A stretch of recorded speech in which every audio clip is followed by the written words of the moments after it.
ایک شخص کہتا ہے کہ میں اس زمانے میں کوئی وبا تھی، بیماری تھی، میں مکہ میں جیسے ہی داخل ہوا لوگ وبا کی وجہ سے گر رہے تھے، مریض تھے، میں داخل ہو گیا اور شہر کے باہر پابندی تھی.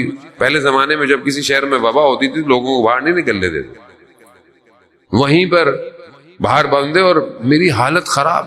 اسی حالت میں میں نے توسل کیا تو میں نے دیکھا کہ ایک شخص آیا اور اس کے ہاتھ میں کوئی برتن میں کوئی کھانا تھا، اس نے اپنے ہاتھوں سے مجھے کھلایا. جیسے ہی ایک نوالا میرے وجود میں گیا تو میرے وجود میں طاقت آ گئی. ذرا سی مجھے طاقت آئی تو میں نے کہا کہ میں یہاں سے جانا چاہتا ہوں. انہوں نے کہا کہ میرے ساتھ چل. میں نے کہا پہرے لگے ہوئے ہیں. انہوں نے کہا کہ چلو.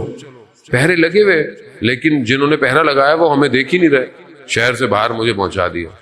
جاتے وقت میں نے ان سے پوچھا کہ آپ کون ہیں، آپ اپنا نام. انہوں نے کہا کہ جب تم شہر میں داخل ہوگے تو جو تیسرے شخص سے ملو گے تو تمہیں بتائے گا کہ میں کون.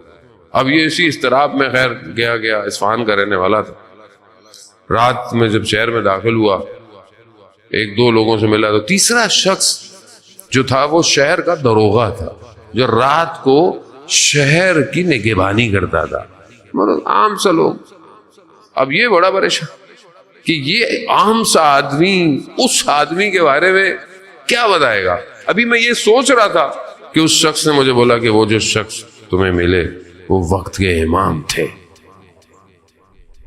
اب یہ عام آدمی کوئی نہیں ہوتا، چاہے انسان موچی ہو اصفہان کا یا تلائیاں سینے والا تہران کا. اگر ارادہ بلند ہو تو وقت کا امام خود ملنے آتا ہے.